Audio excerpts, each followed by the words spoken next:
Hey kids, you trying to get into Segment City? Well, you really shouldn't, because Segment City is a mature podcast, and listener discretion is advised. I'm just trying to look at... I know I'm in an alleyway. I know how I look, but I got some fireworks for you kids. I got snakes and I got sparklers. That's all I got. Oh, don't give me that.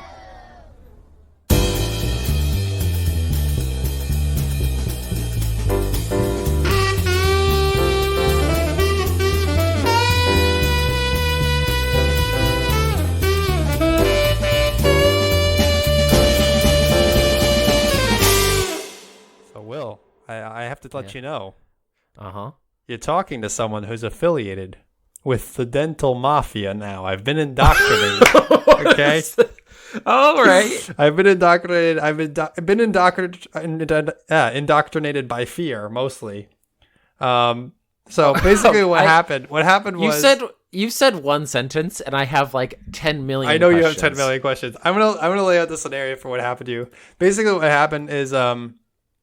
I ordered some dental floss online because I'm neurotic and I want a special brand of dental floss. Yeah. So the dental floss comes and it's awesome and I love it. So I say to my girlfriend, I'm like, wow, I really love my new dental floss. And she's like, I'm glad you're enjoying it.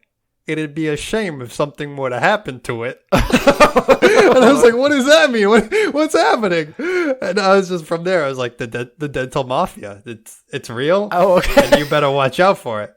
You mess with the boss, you get the floss. You better watch it, kid. How long did you think of that? It took me an instant to think of that because I was instantly like, that's what they would go around saying. I enjoy the vision of Laura wearing like those gloves and getting some floss like garrote wire and just like wrapping it around. Take them out.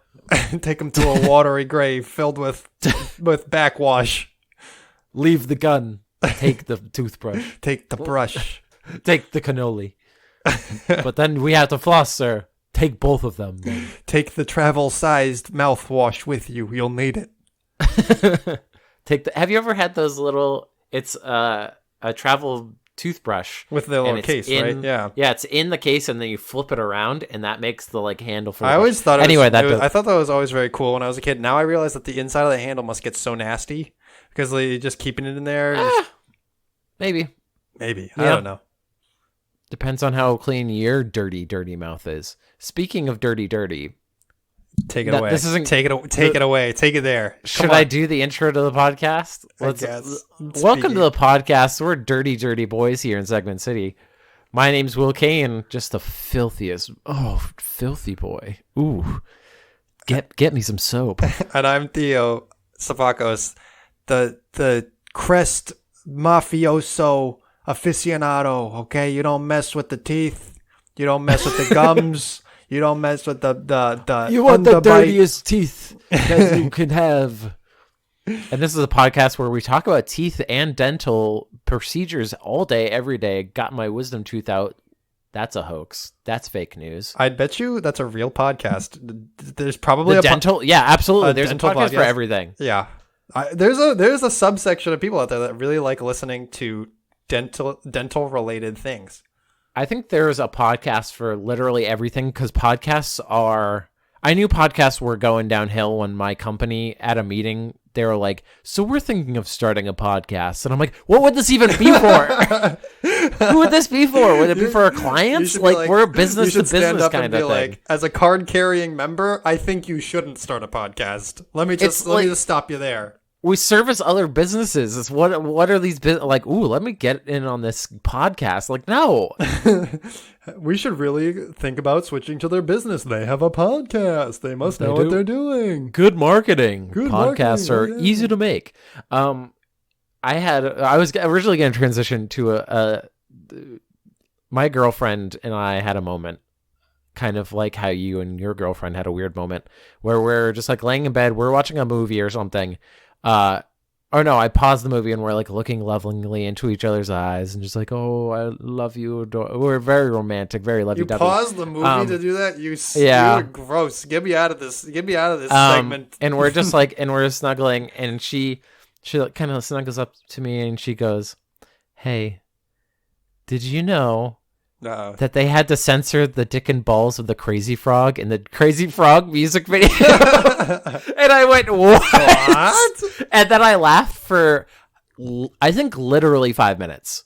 Or 10 minutes. Like, it was an insane amount. Like, I could not stop laughing because it was so out of left field. Just imagine, like, me and her just like, hey, you're one, like, I adore, lovey-dovey. And then she goes, hey.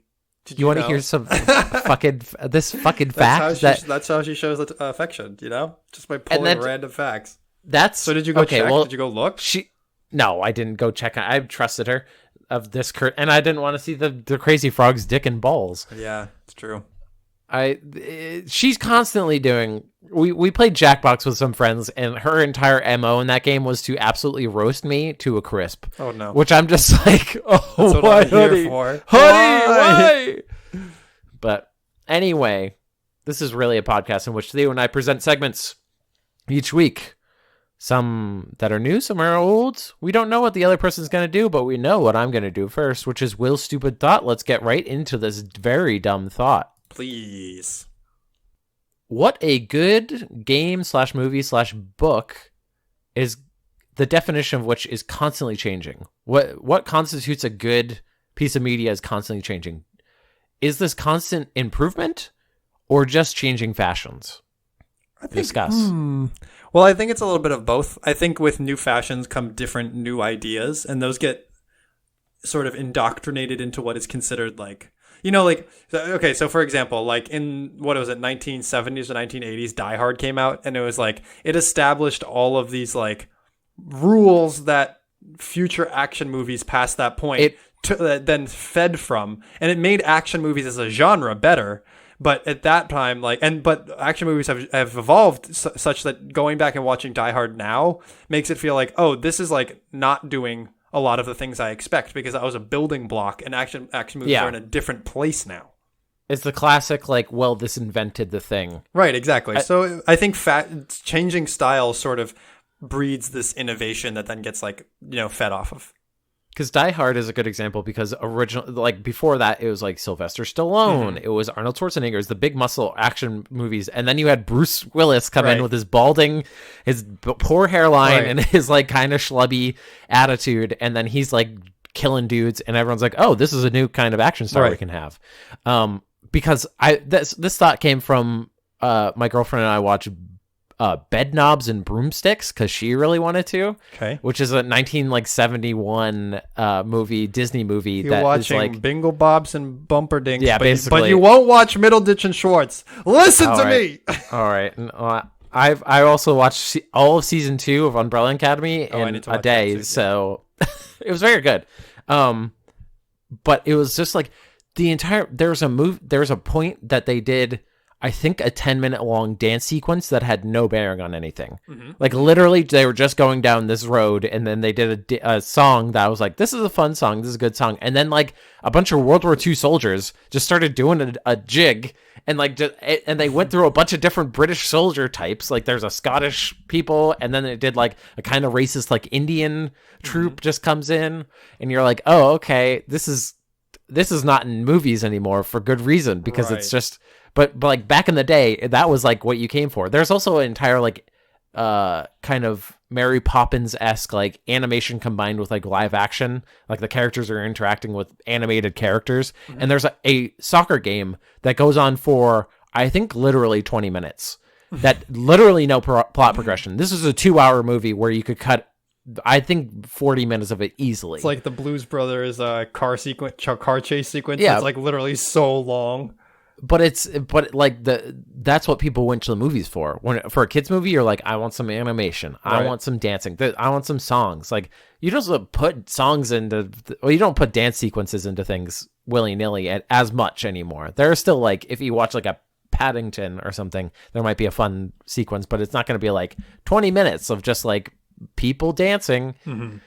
I think it's a combination. There's also a break somewhere along the line of animated movies where, for a long time, animated movies that were popular had songs in them, like had the characters singing songs, and like during like the early 2000s, that trend sort of broke, and like then from then on, animated movies were allowed to exist without songs. Like, they could just be movies. You know, it was like, I think honestly, without memes aside, I think Shrek was kind of a pioneer to that. Like, I think that Shrek was one of the first major animated movies that like didn't have singing in it. It's just an animated movie.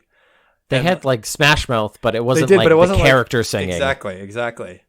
And that was for me a very meaningful, like, that was right around when we were growing up, and like we grew up in like the 90s, and you know, when we were early kids, then you know, animated characters singing songs is fun, but then you grow up and you're like, I don't know that I need this anymore, and it gives way to just like good animated movies. I mean, you could even say that there's like things got worse because like when Aladdin came out, voice actors for animated things, it was like you got voice actors as opposed to celebrities, and then Robin Williams started doing it, and then more celebrities started doing it as like a thing, which you could argue is worse for the industry, and that's a worse development.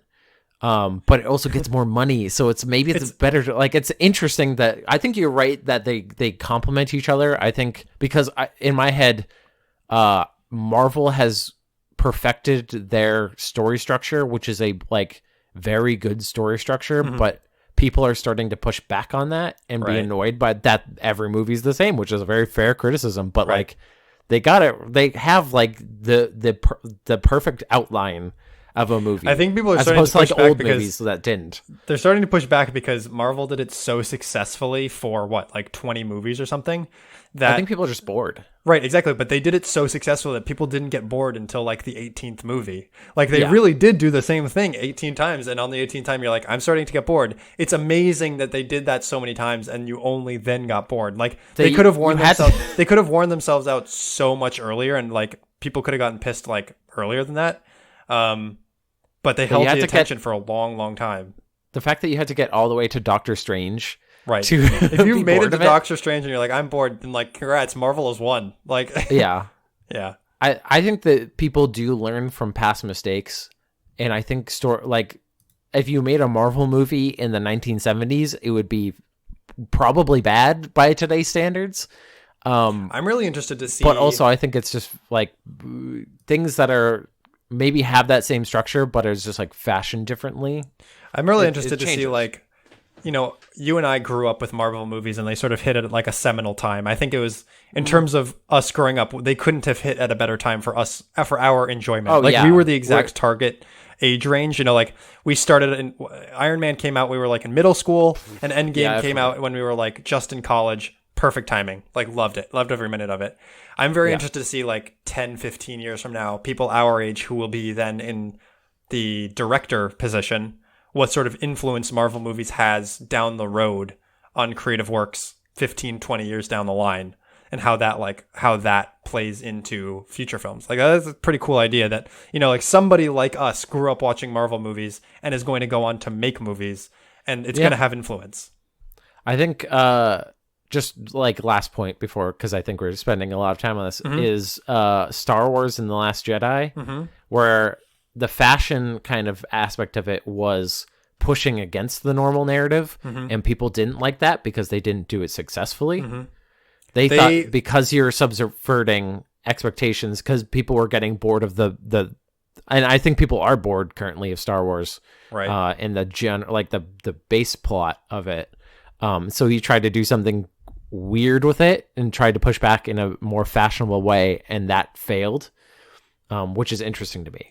I also think that, like, when you're talking about Star Wars, you're dealing with such a fragmented fan base at this point. Like, the fan base is split so much since when it first came out. Like, you're both catering to young kids nowadays and people who are kids 40 years ago. Like, you know, it's really impossible. Yeah. But Anywho, what segment do you have for me, hard my boy? Topic shift. All right. I have a burning question that I need to know the answer to. Okay. What is the correct... This is sort of a Theo's stupid thought. What is the correct etiquette around handicap stalls? Ooh, that's an interesting question. Like, okay, give me some context. This sounds like it was born from a specific instance that you had. So... Or were you just walking to a bathroom and you're like, what is the use of this hand? Like, do people go in this normally? So I mean, obviously, like COVID times, I've been using the same bathroom for 6 months. Like, Yes. I haven't been in contact with another outside bathroom. So first of all, side tangent, wild to think about this. This is probably the time in our lives where we've used the same toilet most consistently for our entire lives. Yeah. Right. It's probably, Yeah. I mean, you're shitting in Usually usually if you're like going to work and stuff, there's like a certain rotation. Like you've got a few in Yeah. play. Right now, there's just one. Your ass cheeks are in contact with the least number of other ass cheeks It's true. Yeah. by the Right. transitive Right, property. by the transitive property. Yeah. So anyways, I saw a post online that was a meme about like, you know, being in the handicap stall and then like seeing a wheelchair outside and feeling bad about it. But that made me wonder, like, what is the correct etiquette? Okay, if you're walking into a bathroom and the bathroom's totally empty and there's like a regular stall and a handicap stall, which is it incorrect of you to take the handicap stall out of preference? Okay, so I'm trying to think of like things that are related to that, and the only thing I can come up with is like parking spaces. Yeah, but you need like you need a placard. You need a placard on your car, and also it's like You don't need a card to get into. There's no key card access into the handicap stall, so I guess that it is not the like 1-for-1. It's interesting though. Maybe you can use that as an indicator. If you're walking into a building and you see that there is someone parked in the handicap spot, maybe you take that as an indication, like, I should not be using the handicap stall. But if there's no one parked there, then maybe you got the green light. No, I think they check. Do they check that? I don't think anyone would check it if you like. But you were seen as an asshole in that situation. I say that, but I don't. We're talking a normal bathroom. There's that one on the end that's bigger. That is the handicap. This comes stall. from my perspective of like, I personally am someone who, out of preference, would like to use the handicap stall. Yes, I enjoy the space. Only because I like the space, and I'm a tall boy. Like I like having space to, you know. No, I'm with you there. Business. I think, and in my entire 25 years of living, I've never encountered. This has never been an issue for me. Not once have I ever encountered something where I've come out of the stall and someone's been waiting to use it. It's never happened to me. So I'm wondering, realistically, I'm like, what are the odds that this happens to me during my lifetime? And is it enough odds that I should stop doing it now and forever? I think it's more of a building planning thing. They don't plan specifically for there is a handicapped person working here. I think they just put that on every floor as a like, okay, we have this just in case. I think the etiquette would be one, kind of knowing who you work with. If there is somebody with a wheelchair or is handicapped in any way that would need that stall, yes, you gotta get like leave it for them at least in case they're just like oh, and you hear the wheels going. Dude, that would be so shitty if you they're whacking on the door. If there's only one bathroom that you can use and you really got to get it, and somebody's taking it for you when they had another option and you didn't. And then Todd from marketing comes out and he's like, "Hey, bud," and he slaps you on the back, and you're like, "Oh no, I just shit myself." Now. Thanks, I hate it. Oh, I think it's based on that. If you have the option, like if it's a totally empty bathroom, you could probably use one of the other stalls. That's probably, but if it's full or if there's like a certain amount of people, I think it's pretty okay to use the handicap stall. What I'd really like is for the default stall to just be a little bigger. That's what I'd really like. Is like that feels like the end. If the default stall was a little bit bigger, then I really don't think I would feel inclined to use the handicap stall. I hate the slots that you can look through.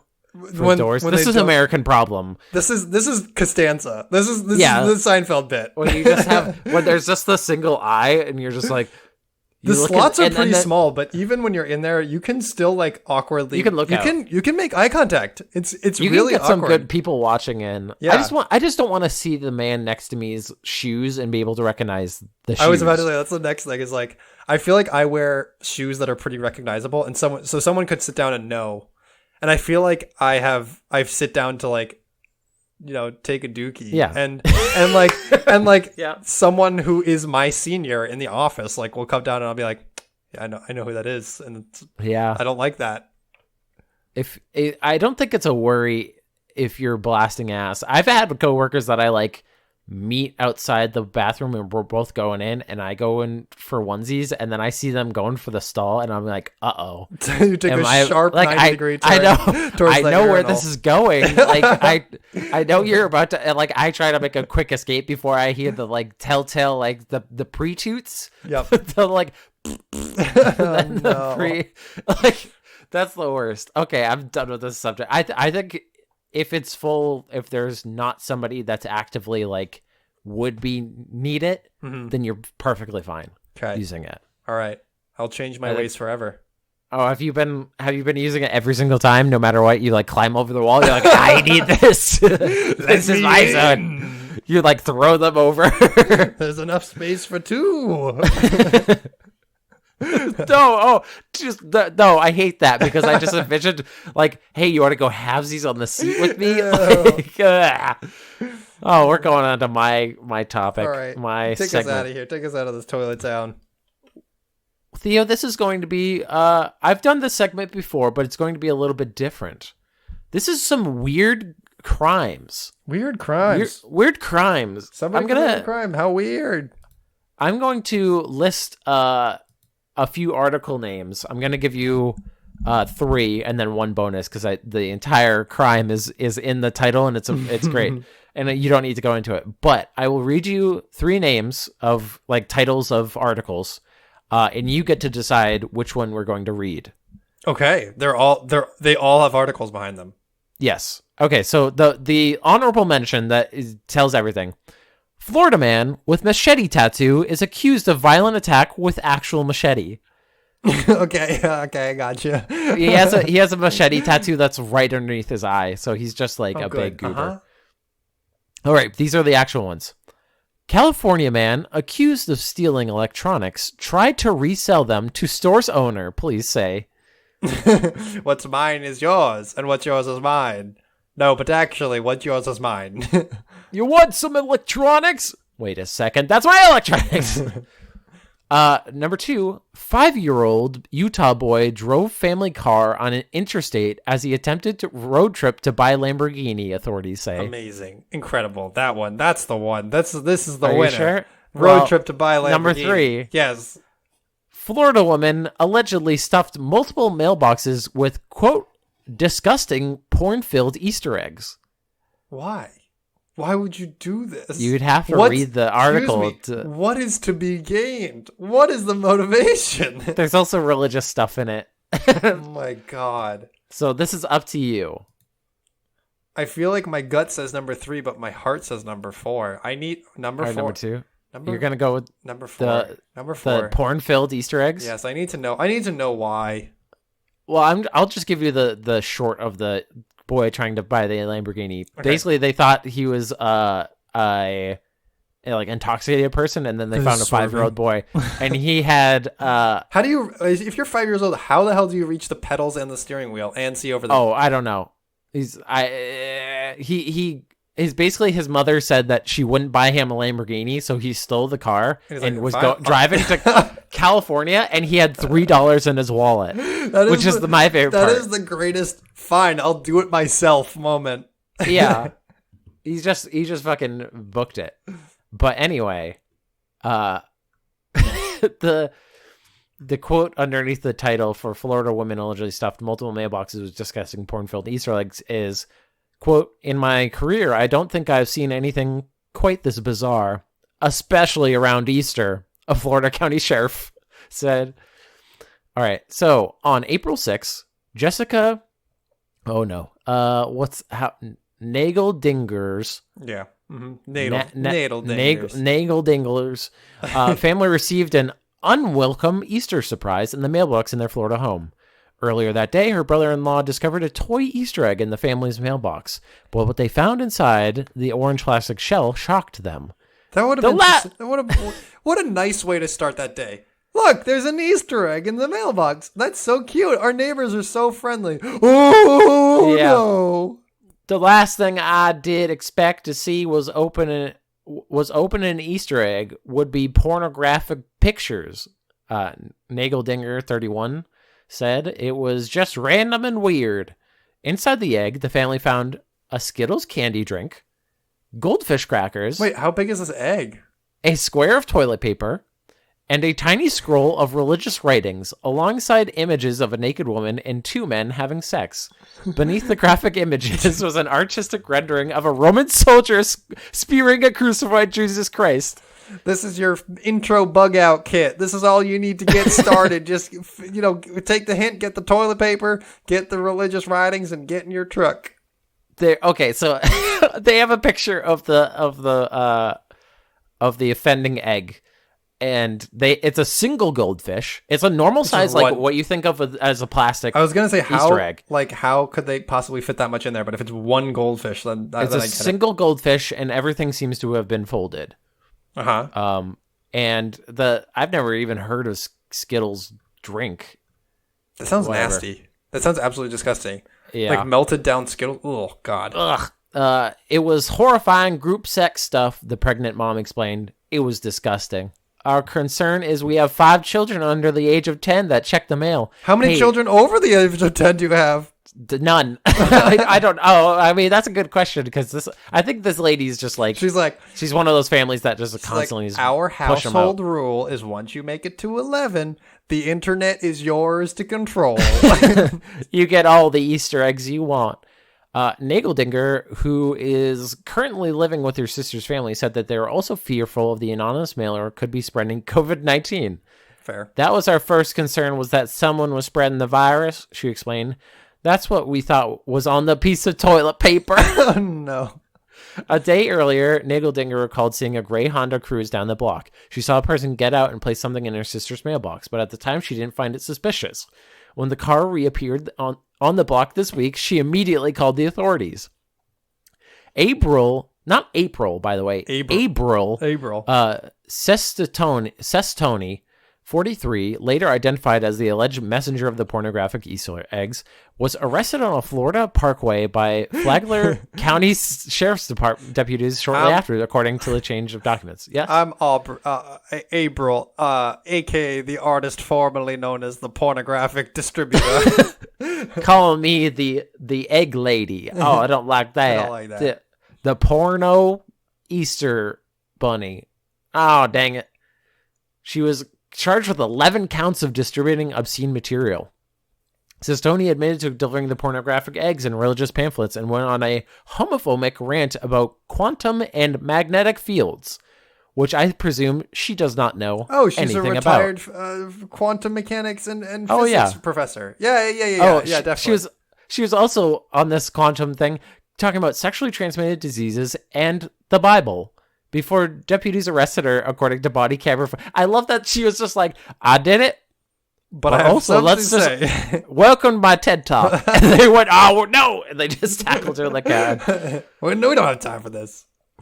Why are we having gays teaching in the class in the church? She asked law enforcement. They are rewriting Bibles.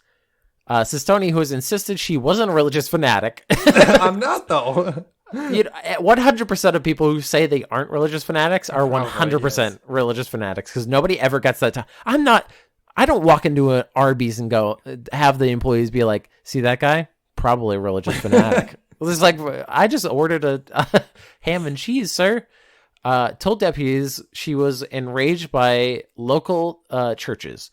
The 43-year-old visited 59 places of worship, she said, in an attempt to confront religious leaders over her concern regarding their teachings of the Bible. Yeah, she's not crazy at all. She's just banging on church doors, being like, she's a door-to-door salesman. You're rewriting the Bible. I think people would notice if somebody rewrote the Bible.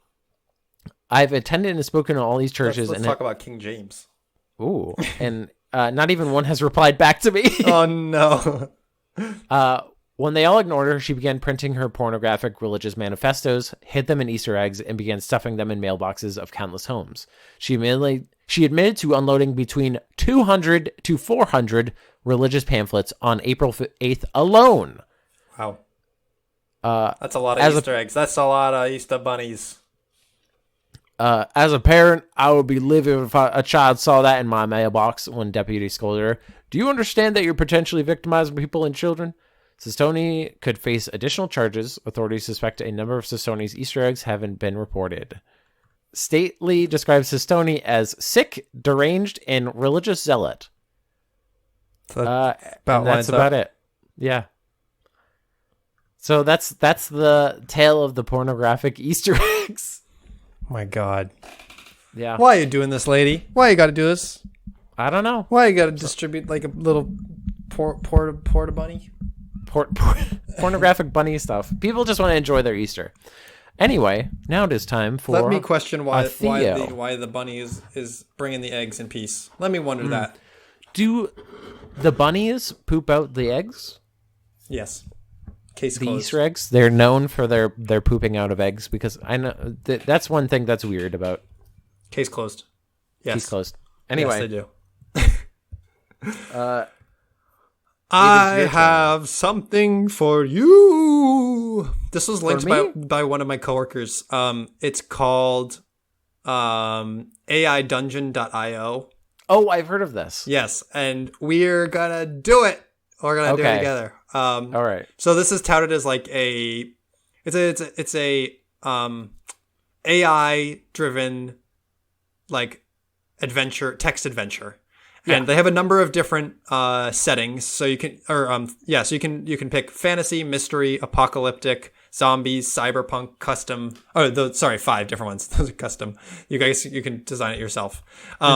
They say that fantasy is recommended, so we're going to start off with that one, and we're going to see the one that they tested the most, probably. Yes, they've probably done the most tested here. So here we have. We're going to start off. We'll select a character: noble, princess, knight, wizard, witch, ranger, squire, peasant, or rogue. Oh, ooh. What do we want to go? Do you want to do a fun little peasant romp? You want to do a peasant romp? All right, we're doing a peasant romp.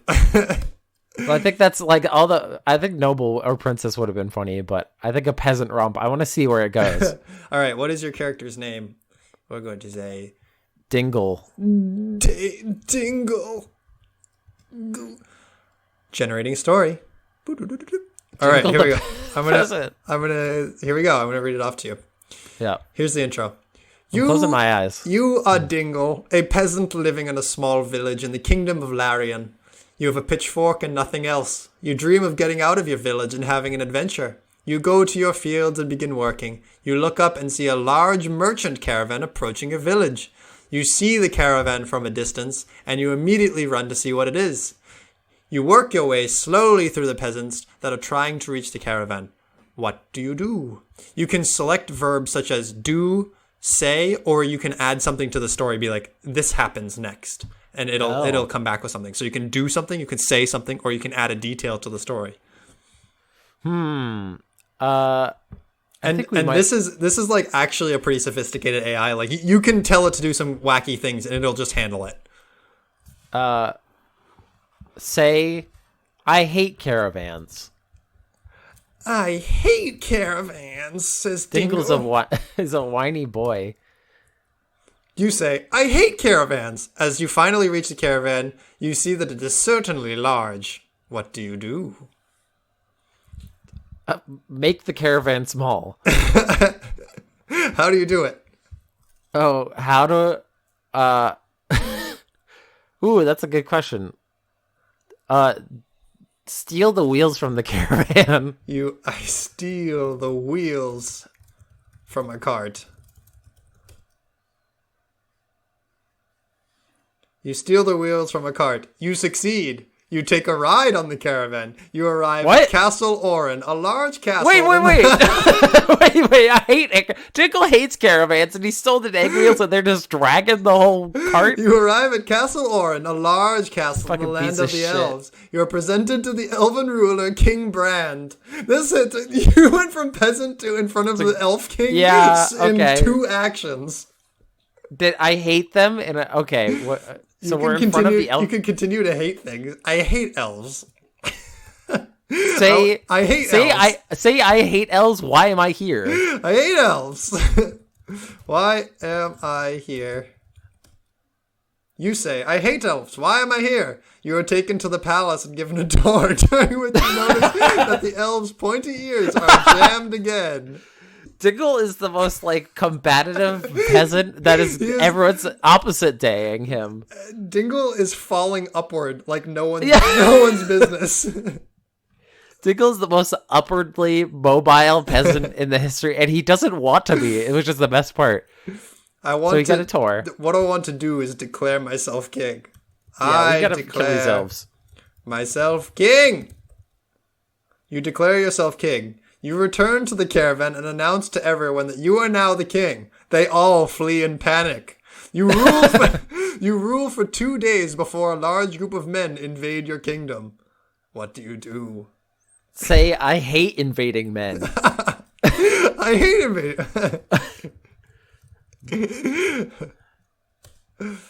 You say, I hate invading men. You fight the men and are struck down by a large axe to the head. Oh, you fall face down in peasant blood. No, my peasant blood. I need that to live. What do you do? I'm dead. What do you mean what I do? Okay, Dingle. Dingle just goes, you know what I love? Dying. I love dying. I love dying. It's the only thing he's enjoyed. You say, I love dying. You wake up in the land of the dead, surrounded by your friends. You are overjoyed to be alive again. Oh, say, I hate being alive. I hate being alive. Being alive again. You are given control of your characters again. You can now adjust their hit points, name, family skills, and other things. You can also take control of the game. What? I don't know. I don't know what's happening. Reset this. We need to go. We need to find. Dingle's dead. Dingle's dead. All right. Choose your character. That was like being on a railroaded D&D thing of like, I say no. You say yes, and you go. You are now at the Elves Kingdom. You're now at the Elves Kingdom. Like they're king. elves. Okay, what do you get to pick? I picked peasant last time. How about you pick whatever you'd like? I want to pick a squire. We shall be the best squire in the world. We're the low lives of the fantasy. We like the underdogs. My character's name will be Squaren. Squaren? Squaren. Okay, Squaren. You squaring up to be. You are Squaren, a squire living in the the kingdom of Larian. You have a spear and a pack of supplies. You follow Sir Theo. OMG, he follows me. You follow Sir Theo as he enters the forest. He turns to you and says, Squire, we must travel to the home of Lord Rostov. A great night. If you have any questions, now is the time. You nod to him. What do we say? I say... Squire and Max Adventures. Squire and Max Adventures. You nod your head eagerly and say, I want to go on an adventure. Can we go to Lord Rostov's castle? What do you do? Wait, what do you mean? We just said that. You can say more things, or we can add a story detail. Ooh, we haven't added a story detail yet. Let's add a story detail about Sir Theo. He looks ugly. Nobody likes him. He's cowardly. Cowardly. He's cowardly. I think that would be a fun actual thing. All right, Sir Theo is cowardly. We're adding that as a story detail. Sir Theo is cowardly, but nevertheless will sometimes humor children. He smiles at you and says... Those are two totally different. It doesn't take a brave person to humor children. He smiles at you and says, Of course we can, Squire. You grin with pleasure and say, Yay! Sir Theo sighs and says, Children.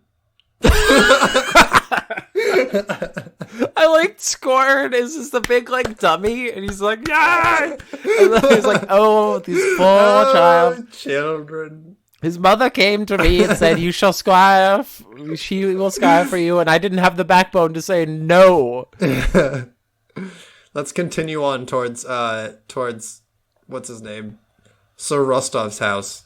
Yeah, I'm ready. We're going to continue towards Sir Lord Rostov.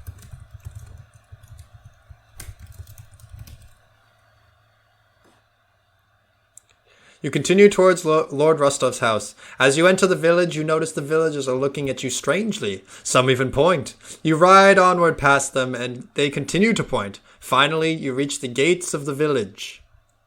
What next?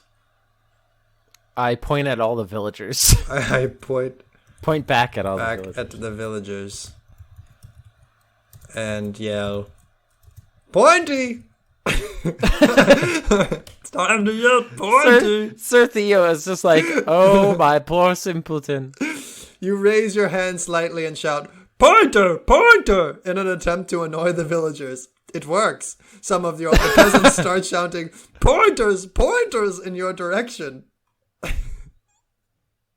Okay, this is great. What next? Ooh. We could reinforce that Sir Theo is frightened by this. Sir Theo does not have index fingers and cannot Sir point. Theo has no fingers. I cannot point. So Theo has no fingers and cannot point, so it is your job to annoy the peasants as much as possible. The guards on the walls seem confused by all the name calling, but not daring to do anything. They watch you a little more intently. We should flip them off and ride away. I flip them off and yell, "Point this, nerd!" For this nerd! You flip off the peasants and both palms facing up, with both palms facing up and yell, "Pointer! Pointer!" This seems to anger them even more. You continue yelling and the guards on the walls finally do something. We're about to die. We're about to get killed All pads. for all flipping pads. off some peasants. Let's just ride away. Let's ride away. Turn and ride away. You turn your horse around and gallop away. The gates of the village are closed. Suddenly you feel the blade go into your back.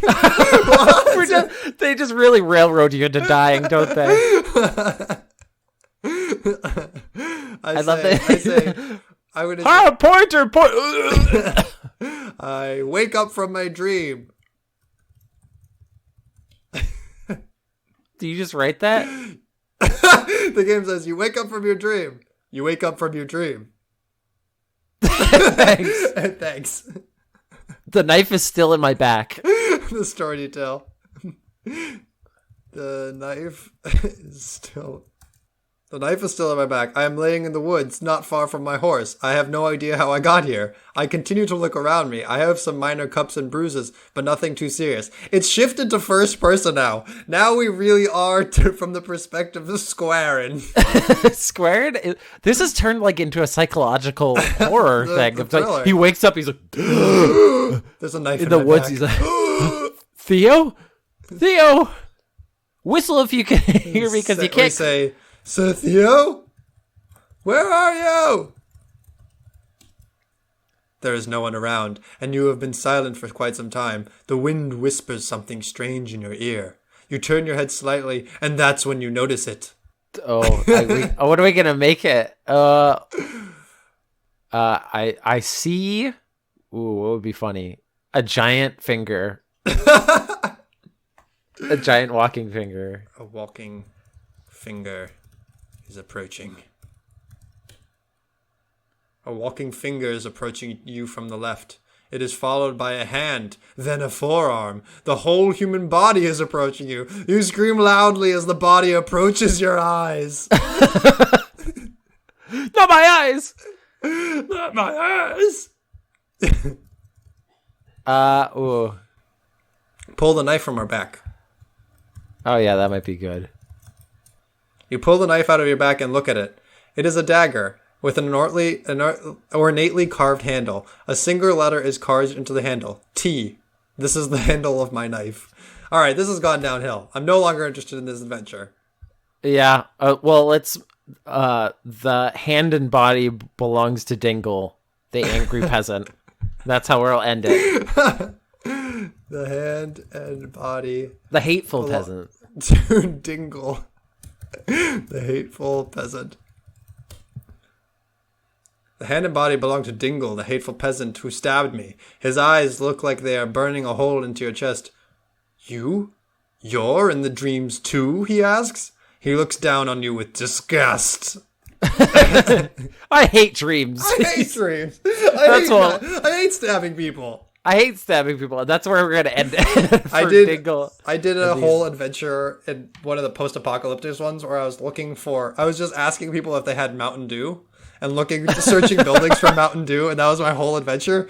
And it led to me like getting dragged into some survivor camp and getting eaten by by cannibals. And I was like, "This is terrible. I was just looking for Mountain Dew. This is awful." I feel like they do push you into death very quickly. Yes, they do. But there's nothing else. I mean, I don't know how much they put into it. I like how very interesting. With the Dingle one, they killed you, and then they're like, "Surprise, you're back, but you're in the land of the dead." Like, what are you gonna do? You're gonna kill me again? Like, yeah, and then they said you have control over everything, and I'm like, then it's not fun. No, like, I don't want this.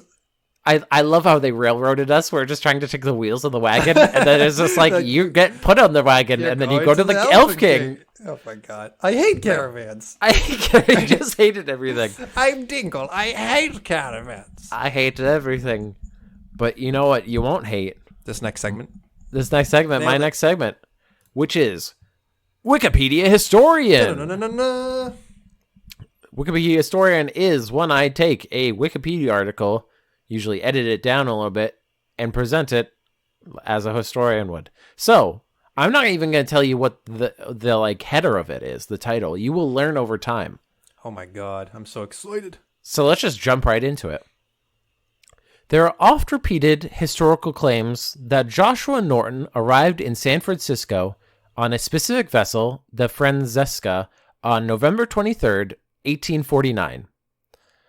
That he arrived with $40,000 in whole or in part a bequest from his father's estate, and that he parlayed this fortune into $250,000. So what we have so far, there's a guy named Joshua Norton in 1849 San Francisco who is rich. Okay. $250,000 is a lot in that time. That's a lot of money. None of this is substantiated by contemporaneous documentation. What is known is that after Norton arrived in San Francisco, he enjoyed a good deal of success in commodities markets and in real estate speculation, and that by late 1852, he was one of the more prosperous, respected citizens of the city. In December of 1852, Norton thought he saw a business opportunity when China, facing a severe famine, placed a ban on the export of rice, causing the price of rice in San Francisco to skyrocket from 4 to 36 cents per pound. When he heard the Glide, which was returning from Peru, was carrying 200,000 pounds of rice, he bought the entire shipment for $25,000, hoping to corner the market. Shortly after he signed the contract, several other shiploads of rice arrived from Peru, causing the price of rice to plummet to 3 cents a pound. Norton tried to void the contract, stating the dealer had misled him as the quantity of rice to expect. From 1853 to 1856, Norton and the rice dealers were involved in a protracted litigation. Although Norton prevailed in the lower courts, the case reached the Supreme Court of California, which ruled against Norton. Later, the Lucas Turner and Company Bank foreclosed on his real estate holdings in North Beach to pay Norton's debt. He filed for bankruptcy, and by 1858, he was living in reduced circumstances at a working-class boarding house. That is where this story begins. Fall, jeez. Oh, we haven't even risen yet. This is just the start. By 1859, Norton had become completely discontented with what he considered the inadequacies of the legal and political structure of the United States. On September 17th, 1859, he took matters into his own hands. It was like the biggest, the courts did me wrong, and now I'm mad. Yeah, basically. He's like a libertarian.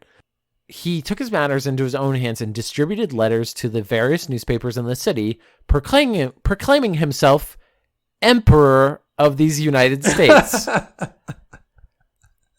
the peremptory request and desire of a large majority of the citizens in the United States, I, Joshua Norton, formerly of Algoa Bay, Cape of... Actually, he was British, so he...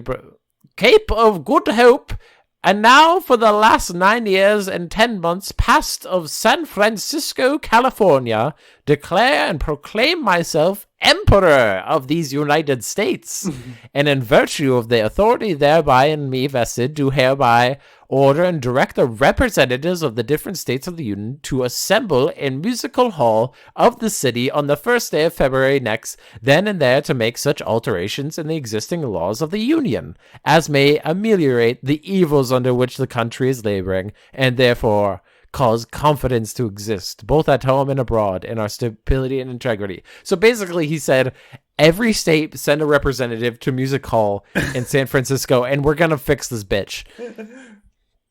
The announcement was first printed for humorous effect by the editor of the San Francisco Daily Evening Bulletin. Norton later added, Protector of Mexico, to his title, and thus began his whimsical 21-year, quote-unquote, reign over America. Mm-hmm. Norton issued numerous decrees on matters of state, including a decree on October 12th, 1859, to formally abolish the United States Congress. In it, he observed, quote, fraud and corruption prevent a fair and proper expression of the public voice, that open violation of the laws are constantly occurring, caused by mobs, parties, factions, and undue influence of political sects, that the citizen has not that protection of person and property which is entitled to which he is entitled. Norton's orders were ignored by the army, Congress, and likewise continued without any formal acknowledgement of the decree. So, hey, by the way, I kind of agree with Norton. Some things don't change. Like, if some crazy guy in the street of San Francisco yelled about this now, I'd be like, yeah, right, pretty corrupt. So, and then the Congress just, of course, didn't do anything. Further decrees in 1860 ordered dissolution of the Republic and forbade the assembly of any members of the former Congress. Norton's battle against the elected leaders of America persisted for the remainder of his life. He issued a mandate in 1862 ordering both the Roman Catholic Church and the Protestant Church to publicly ordain him as, quote, emperor, hoping to resolve to the many disputes that he resulted in the Civil War. Norton then turned his attention to other matters, both political and social. He declared the abolition of the Democratic and Republican parties on August 12th, 1869, quote, being desirous of the allay of dissensions of party strife now existing within our realm. The failure to treat Norton's adopted home city with appropriate respect is the subject of a particularly stern edict that often is cited as having been written by Norton in 1872, although evidence is elusive.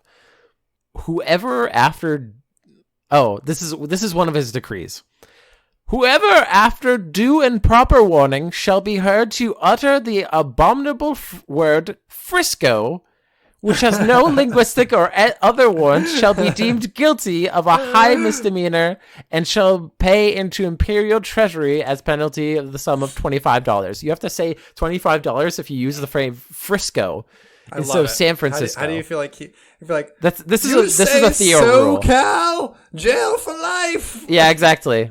Norton was occasionally visionary, and some of his imperial decrees exhibited profound foresight. He issued instruction to form a League of Nations. He explicitly forbade any form of conflict between religions and their sects, and he decreed the construction of a suspension bridge or tunnel connecting Oakford and San Francisco. His later decrees, however, became increasingly irritated at the lack of prompt obedience by the authorities. Norton spent his days inspecting San Francisco's streets in an elaborate blue uniform with gold-plated epaulets given to him by officers of the United States Army posts at the Presidio of San Francisco. So he looks like a army officer. He's wearing like an army officer with the golden things on the shoulder.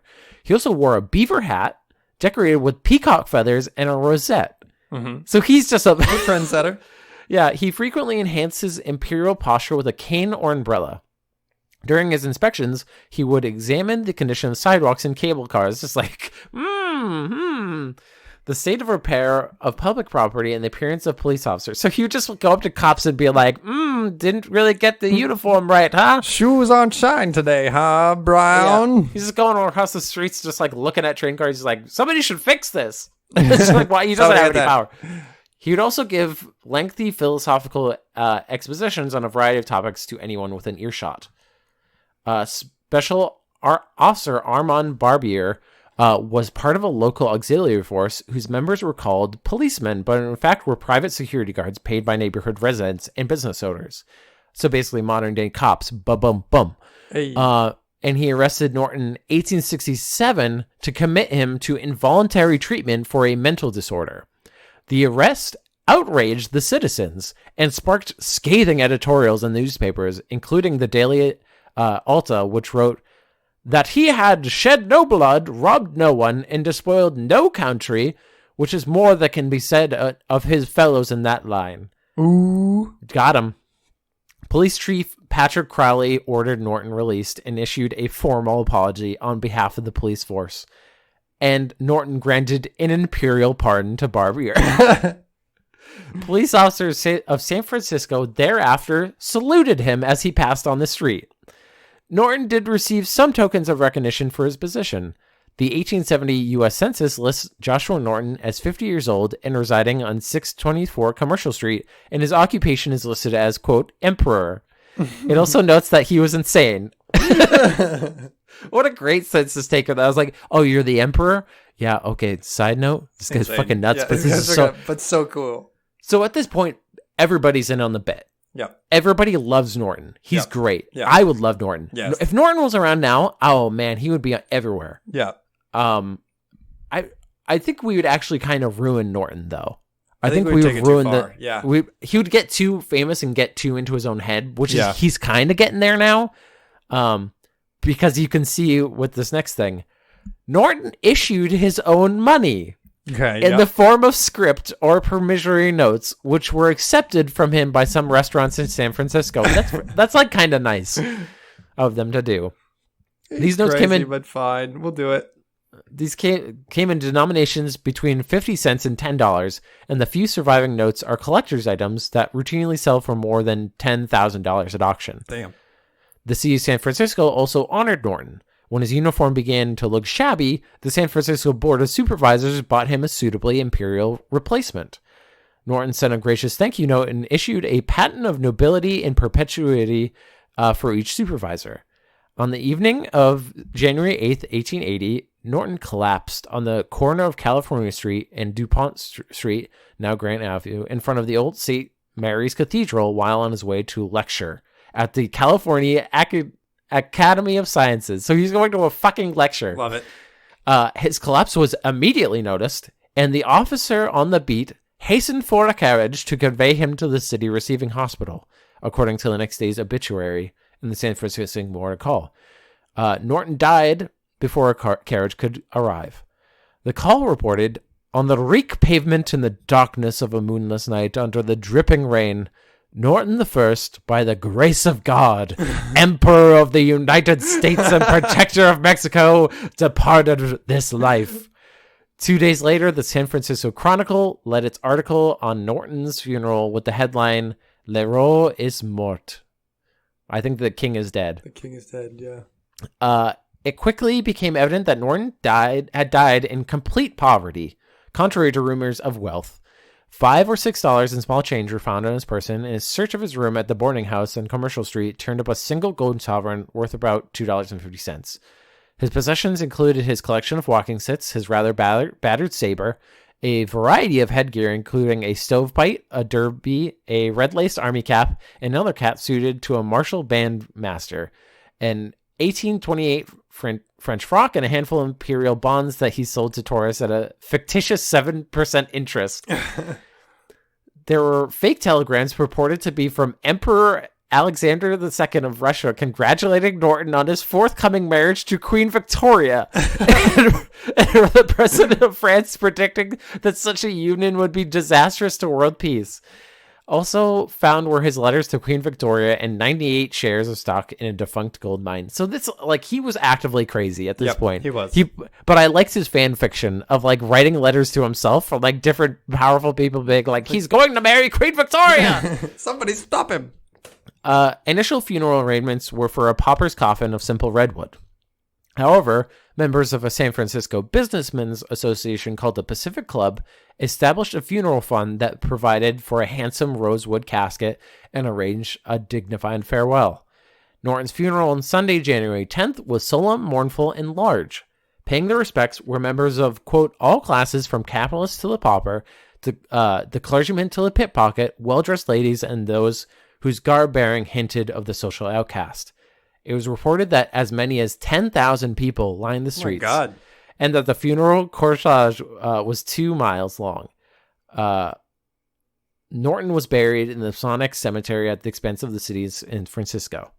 That kind of got me like choked up a little. It was so it's a nice little like this really crazy man. Yeah, the city, like he was a beloved figure in the city, and he was like I think I read also that the city of San Francisco got more from him than he got from San Francisco. Yes, in terms of like he was a tourist.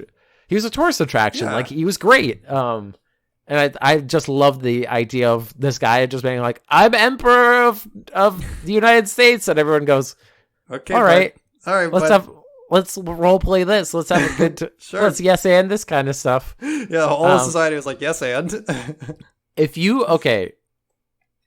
Would you vote for him? No, he's crazy. No, this isn't legitimate. He's like if Vermin Supreme wasn't like in the know, like if he was genuine. Yes, if Vermin Supreme wasn't in on the joke, which is the fun part. He's like a Tommy Wiseau, in my mind, of like he doesn't understand, and if somebody like popped that bubble and he understood, he would no longer be fun. Right, it would be the spell would be broken. Like yeah, that was fun. I like that. He's a fun character, and I enjoy the camaraderie that is created around him, and also the fact that he was Emperor of America. That's his title. That is Emperor of Protector of Mexico. Protector of Mexico as well. And that's it for the program, and that's it for Mr. Norton, Emperor Norton. Emperor Norton. Long has he reigned? He reigned for a decent amount of time. Thank you, everybody, for listening to this podcast in which Theo and I did fun jokes, fun quips and goofs. Goofs and gags. If you have any fun goofs and gags, you can email us at segmentcitypodcast@gmail.com. Hit up our Twitter at Segment City. Hit up our YouTube, Segment City. Leave us a review if you really like the show. We love getting those. Whatever star rating you wish, but maybe a 5 would be would be nice. And we would like to give a very special thank you to Emperor Norton's descendants. Oh, wow. Emperor Norton's I don't know if Rachel is a descendant. I guess we'll find out if she confirms or denies this. Yeah. The special thanks to Rachel Robinson. She does our intro music. She has a podcast of her own called Create Loud. You can check it out wherever you got our podcast. She's amazing. Go support her. Support your local business. Support your local nut job who thinks support your local nut job who thinks he's an emperor. Support yourself who thinks you're the emperor. That's it. Yeah.